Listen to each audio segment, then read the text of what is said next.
रामपुर खास विधानसभा में हम मौजूद हैं सुजाखर गांव में, जहां पर कांग्रेस की चुनावी जनसभा की तैयारी हो रही है और यहां पर सुर ताल का संगम देखने को मिल रहा है।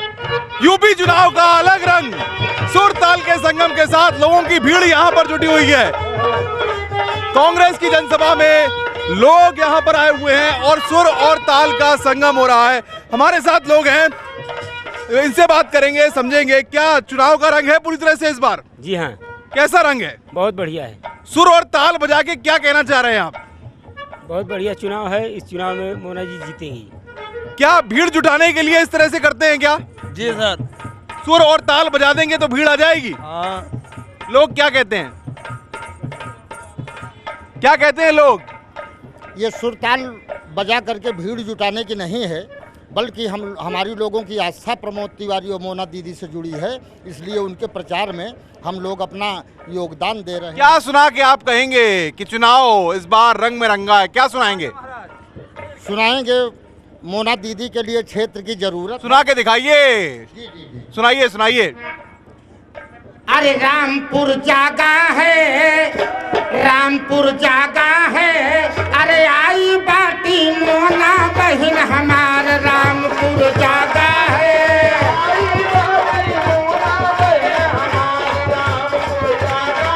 अरे क्षेत्र का नाम भवायु बीमा भैया नंबर 1। यूपी चुनाव में अलग अलग रंग, छोटे छोटे बच्चे आप देख सकते हैं कि किस तरह से चुनावी रंग में रंगे हुए हैं।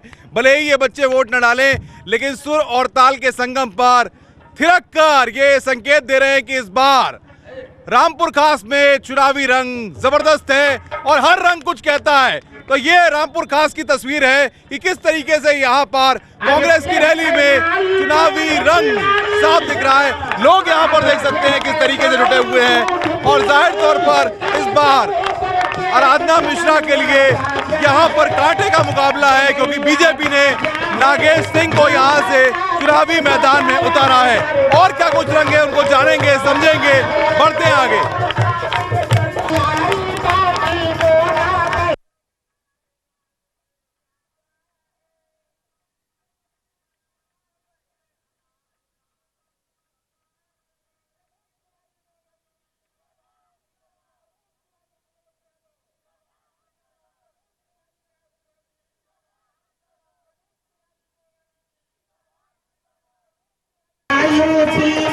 भैया नंबर 1।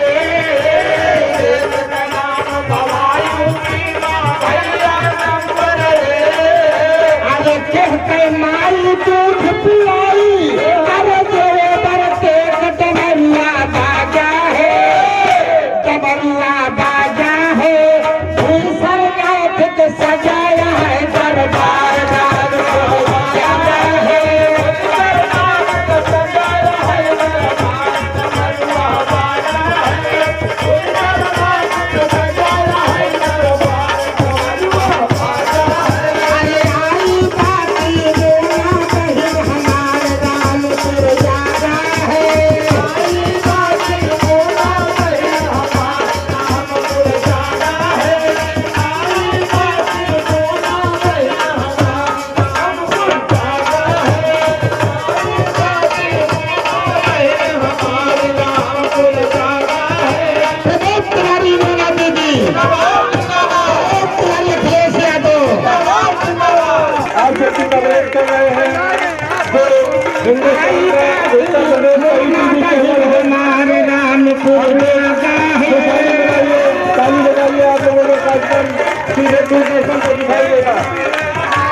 प्रमोद तिवारी यहाँ से 9 बार जीते, उसके बाद उनकी बेटी आराधना मिश्रा जीती और अब इस बार फिर मुकाबला रामपुर खास में काफी दिलचस्प है। आराधना मिश्रा एक बार फिर चुनावी मैदान में है और नागेश प्रताप सिंह उनको टक्कर दे रहे हैं। महिलाएं यहाँ पर समर्थन में जुटी हुई है। कुछ महिलाओं से हम बात करेंगे और उनसे जानने की कोशिश करेंगे कैसा चल रहा है चुनाव कैसा चल रहा है?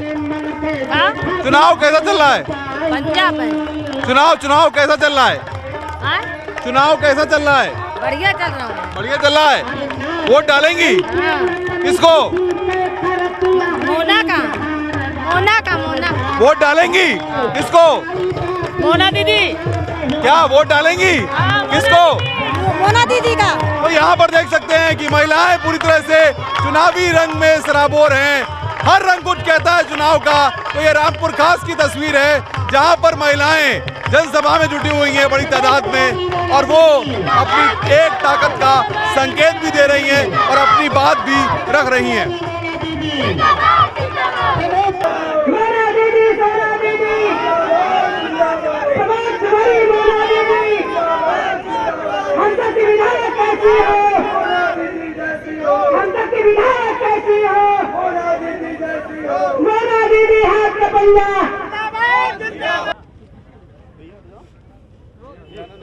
रामपुर खास सीट पर आराधना मिश्रा ने पिछली बार जीत हासिल की थी।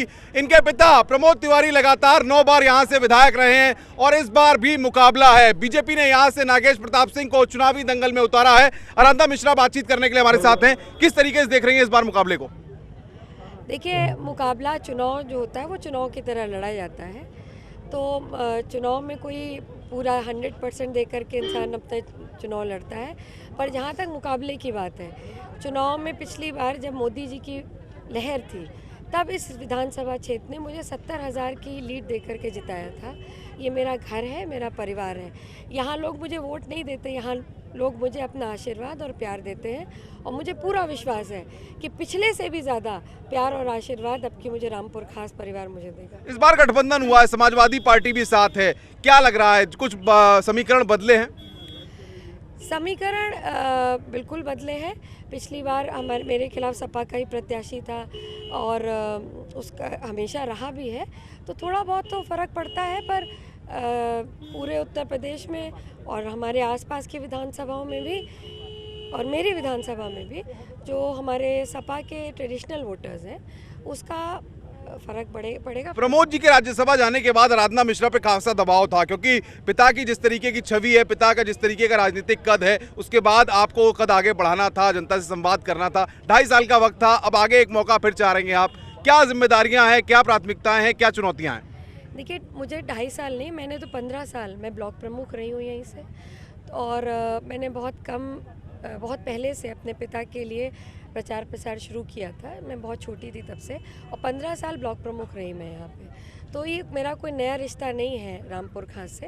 मैंने यहाँ काम किया है और इसी वजह से लोगों का विश्वास मुझ पे था और मुझे 70,000 से जिताया था। और जहाँ तक उम्मीदों की बात है तो मैं चाहती हूँ कि रामपुर खास की जनता की जो उम्मीदें मेरे पिता से थी, जो उनके अधूरे काम हैं, जो उनके अधूरे वायदे हैं, उनके अधूरे सपने हैं, उन्हीं को पूरा करने में आई हूँ। मुकाबला किससे? BJP BSP?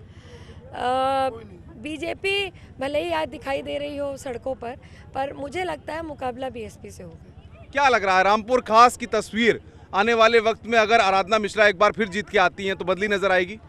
मेरे पिता का सपना है रामपुर खास एक आदर्श विधानसभा बने और ये मेरा वादा है लोगों से कि मैं उत्तर प्रदेश के टॉप 5 में रामपुर खास को रखूं।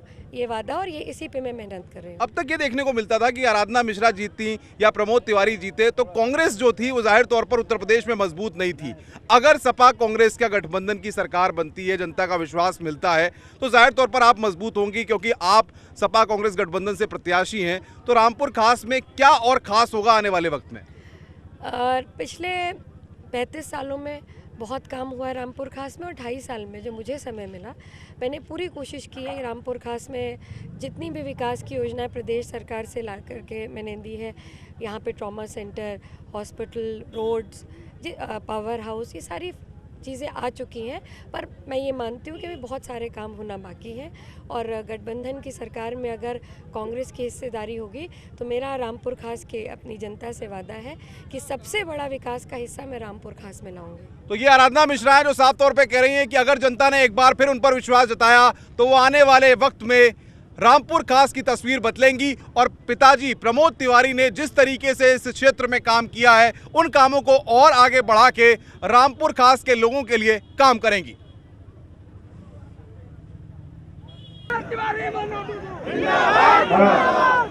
हमारे आपके बीच में हमारी आपकी बहन मोना दीदी जी आ चुकी है। सभी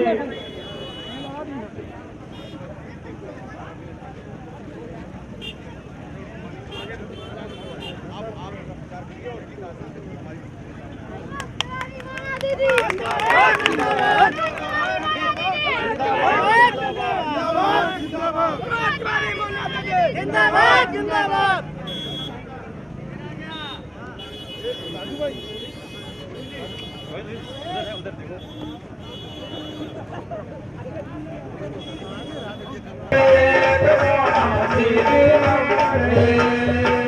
सवा लाख से जीती है दीदी जनता के उल्लेख मोना दीदी नंबर 1 मोना दीदी नंबर 1।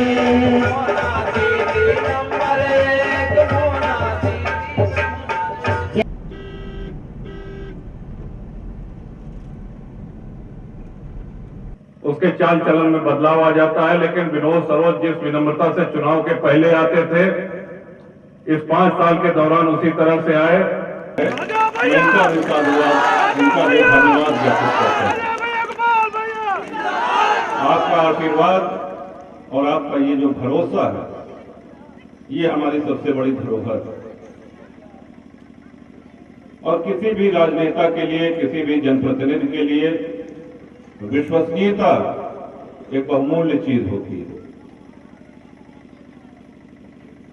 और ये एक दिन में नहीं अर्जित की जा सकती। अगर कोई सड़क पे खड़ा होकर के कहे कि मुझ पे भरोसा करिए, मैं बड़ा विश्वसनीय हूं, तो शायद आप में भरोसा करें।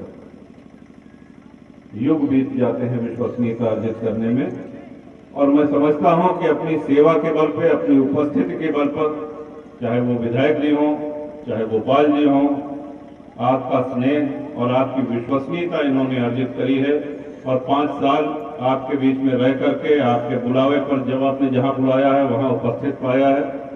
आपके आशीर्वाद की आकांक्षी हैं। सरकार के रूप में एक मुख्यमंत्री के तौर पर आदरणीय अखिलेश जी ने जो फैसले लिए, मैं समझता हूं कि इसके पहले न किसी सरकार न किसी मुख्यमंत्री ने ऐसे जनहितकारी, लोक हितकारी निर्णय नहीं लिए। चाहे वो 102 नंबर, 108 नंबर की एम्बुलेंस हो, चाहे डायल 100 की पुलिस सेवा हो, समाजवादी पेंशन, लैपटॉप, योजना समाजवादी पार्टी ने काम किया है और पूरे प्रदेश का विकास किया। इसके पहले जब मायावती जी मुख्यमंत्री थी तो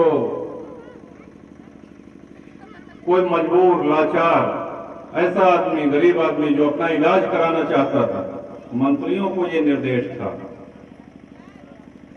कि कोई इनकी सिफारिश में कोई चिट्ठी नहीं आनी चाहिए हमारे पास। बड़े बड़े पत्रकार वो किसी मंत्री से बात नहीं कर सकते थे क्योंकि मंत्रियों को ये निर्देश था कि खबरदार किसी पत्रकार से तुमने बात करी या कहीं इंटरव्यू किया। 5 कालीदास मार्ग मुख्यमंत्री का आवास है और सामने जो कालीदास मार्ग है वो सड़क जाम कर दी गई थी, वहां सिर्फ मुख्यमंत्री का ही आवागमन हो सकता था।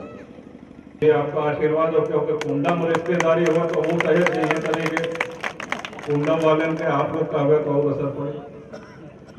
तो आए हुए सारे वरिष्ठ जन, आप सब लोगों को, हमारे लोग आगे और भी कई सभाएं करनी है, तो इस बार न चाहते हुए आपके बीच में से अनुमति लेते हैं और उनको भी बधाई जो पहली बार मतदाता बने हैं। 18 वर्ष से लेकर के 20-21 वर्ष के वो नौजवान जो पहली बार मतदान करेंगे, उन सबको हमारी शुभकामनाएं। प्रतापगढ़ में राजनीतिक घमासान पूरी तरह से चरम पर है। कुंडा विधानसभा से एक बार फिर राजनीतिक दंगल में राजा भैया कूदे हुए हैं। राजा भैया बातचीत करने के लिए हमारे साथ हैं। क्या कहा जाए इस बार जिस तरीके से सियासी लड़ाई बन रही है, बीजेपी की अपनी बात है, बीएसपी की अपनी बात है, राजा भैया एक बार फिर निर्दलीय मैदान में, क्या कारण है कि निर्दलीय उतरते हैं और उसके बाद भी राजा भैया का जो अंदाज है वो लोगों में सर चढ़कर बोलता है? जनता का स्नेह है, जनता की कृपा है, उनका बड़प्पन है कि उनका आशीर्वाद मिलता है। और लखनऊ यूनिवर्सिटी से जब स्नातक करके आए, पढ़ करके आने के बाद क्षेत्रीय लोगों ने ये कहा कि चुनाव में आना चाहिए और क्षेत्र के लोगों से मंत्रणा करने के बाद निर्दलीय ही पर्चा भर दिया और तब से निर्दलीय चले आ रहे हैं। क्या कारण है कि प्रतापगढ़ में आंवला है, उसकी पैदावार बहुत होती है, उतनी आंवले ने पहचान नहीं बनाई जितने कुंडा में राजा भैया ने पहचान बना ली? आंवला भी प्रतापगढ़ का और राजा भैया भी प्रतापगढ़ के, पहचान होनी चाहिए। क्या लग रहा है जिस तरीके से प्रतापगढ़ को लेकर के कहा जा रहा है कि प्रतापगढ़ में तमाम राजनीतिक दल अपनी जोर आजमाइश कर रहे हैं, निर्दलीय हैं आप, तो क्या माना जाए कि चुनाव के बाद अगर परिणाम कुछ आते हैं तो राजा भैया? बिल्कुल बिल्कुल आइए। आदरणीय नेताजी के साथ हूँ, आदरणीय मुख्यमंत्री जी के साथ हूँ। आपने देखा कि 2007 में बसपा की सरकार बनी और हम लोग 5 साल विपक्ष में रहे, 5 साल संघर्ष किया, तो वैसी स्थिति आनी नहीं है। माननीय मुख्यमंत्री जी ने जो काम कराए हैं, उन काम के, उन विकास कार्यों के बल पे मेरा ये विश्वास है कि वो पुनः सत्ता में आएंगे। राजा भैया अखिलेश के कामों की तारीफ करते हैं लेकिन सपा कांग्रेस गठबंधन को सहज रूप से स्वीकार नहीं करते, क्या वजह है? कौन नहीं करता है? आप? नहीं, ऐसा नहीं है, ऐसा नहीं। अच्छा लगता है गठबंधन हो गया? नहीं, देखिए, मैं निर्दलीय हूँ, अखिलेश जी समाजवादी पार्टी के राष्ट्रीय अध्यक्ष हैं, ये उनका अपना निर्णय है और उनका निर्णय स्वीकार्य है।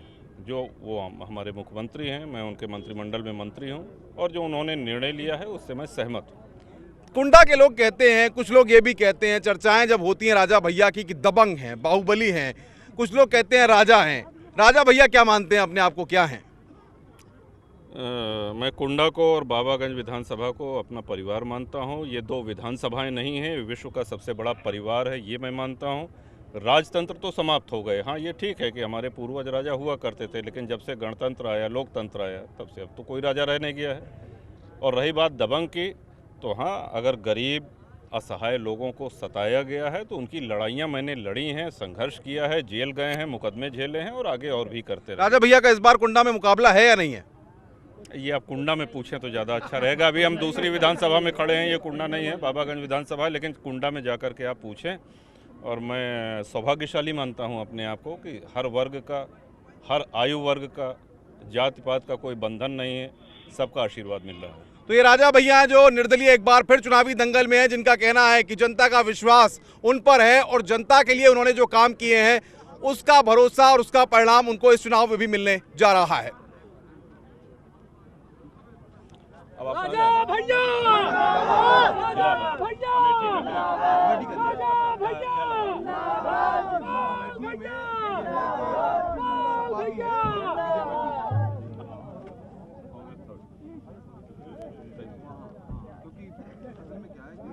अंदरूनी लोगों में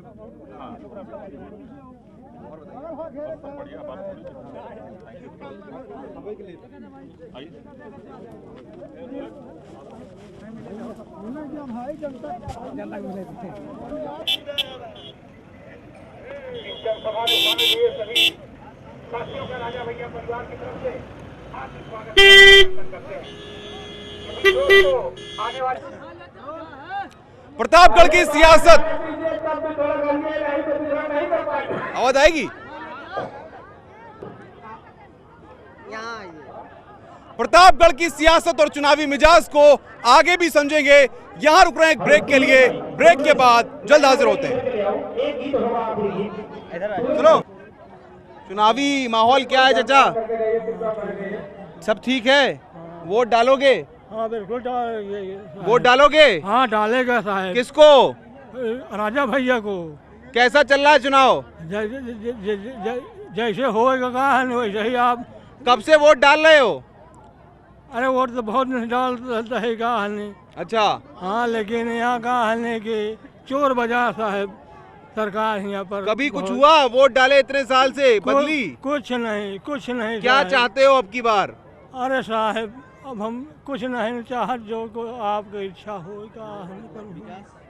तो ये दर्द है यहाँ के लोगों का कि जिस तरीके से अपनी बात को रख रहे हैं, वोट डालेंगे, मतदान केंद्र तक जाएंगे, इस बुढ़ापे में भी वोट डालना इनका फर्ज है और ये अपने फर्ज को निभाना चाहते हैं, क्योंकि इस बार मतदान है प्रतापगढ़ में 23 तारीख को और 23 तारीख को ये पोलिंग बूथ पर जाकर के अपने मत का प्रयोग करेंगे। ऐसे में आप भी अपने घरों से निकलिएगा, अपना फर्ज निभाइएगा और वोट डालने जरूर जाइएगा। ईटीवी मतलब इलेक्शन।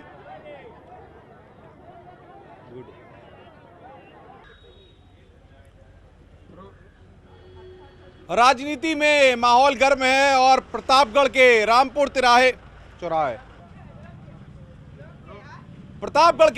चौराहे पर गर्मा गर्म गुजिया है, जिसका स्वाद एक बार खाएंगे तो खाते रह जाएंगे। जी हाँ, समोसा गर्मा गर्म है, पकौड़ियाँ तल रही हैं और चाय भी गर्मा गर्म बन रही है। भैया क्या है चुनावी मिजाज? चुनाव है, पता है वोट डालोगे? जी। किसको डालोगे? सर ये पता नहीं है भाई, हमारा बिहार लगा जी। ये बिहार के हैं, यहाँ वोट नहीं है इनका। चलिए और कुछ लोग हैं यहाँ पर, गर्मा गर्म समोसा खा रहे हैं। भैया कैसा लग रहा है? बहुत अच्छा लग रहा है सर। कैसा है चुनाव इस बार? कांग्रेस है यहाँ, मोना जी हैं हमारी जो है। आप क्या कहेंगे? कांग्रेस, मोना दीदी। क्या लग रहा है? प्रमोद तिवारी जी की बेटी मैदान में है। जी हाँ है, मुकाबला है कोई? बिल्कुल है मुकाबला। किससे है? अरे है जिससे होगा भाई। आप क्या कहेंगे? चुनावी दंगल कैसा चल रहा है? इस समय एक तरफा है, समझ लीजिए, किसी से मतलब कोई वो नहीं है। मोना जी बहुत अच्छे वोट, लाख सवा लाख वोट से जीते। प्रमोद तिवारी यहाँ से 9 बार जीते, इस बार एक बार फिर उनकी बेटी मैदान में है। कुछ और लोग हमारे साथ हैं, किस तरीके से देख रहे हैं रामपुर का खास का जो चुनावी घमासान है? यहाँ का चुनावी घमासान एक तरफा है। प्रमोद जी की बेटी आराधना मिश्रा, मोना मिश्रा की तरफ पूरी तरह से पूरी जनता है। आप क्या कहेंगे? वोट डालेंगे इस बार? भैया प्रमोद जी ने इतना काम किया है कि वोट के हकदार वही हैं। अब उनकी नसीब जीतने का पूरा चांस है उनका। चलिए, तो गर्मा गर्म चाय भी बन रही है, समोसे भी तैयार हो रहे हैं और इस बीच बात सियासत की है और माहौल की है। तो सियासत भी गर्म है और माहौल भी बना हुआ है। बढ़ते आगे और जानते हैं कि और जगहों पर आखिर किस तरीके से सियासी तस्वीर है और किस तरीके से चुनावी रंग बना हुआ है।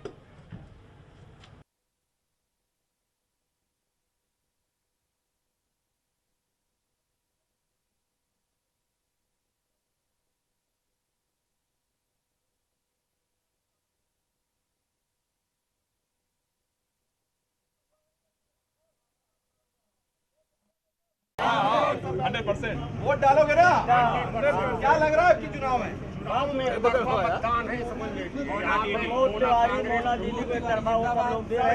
बनी नहीं बनी, रामपुर खास जैसा विकास कहीं भी नहीं हुआ है। तो आप देख सकते हैं ये चाय जिस तरीके से गर्म है लेकिन स्वादिष्ट है।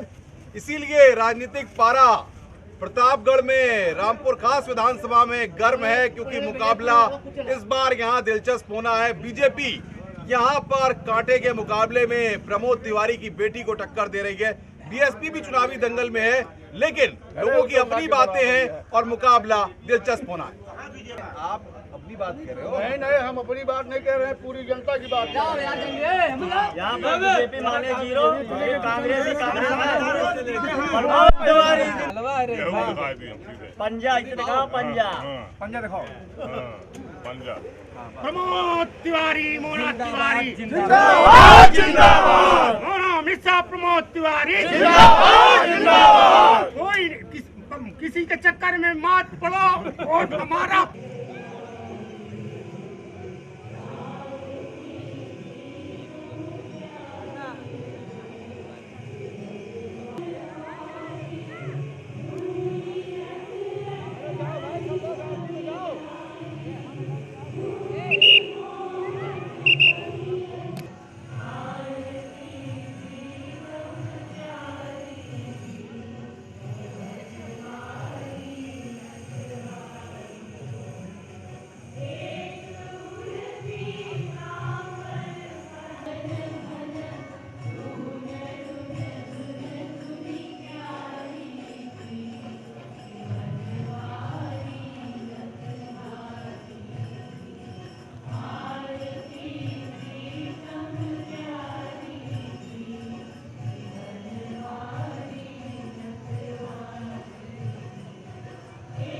है।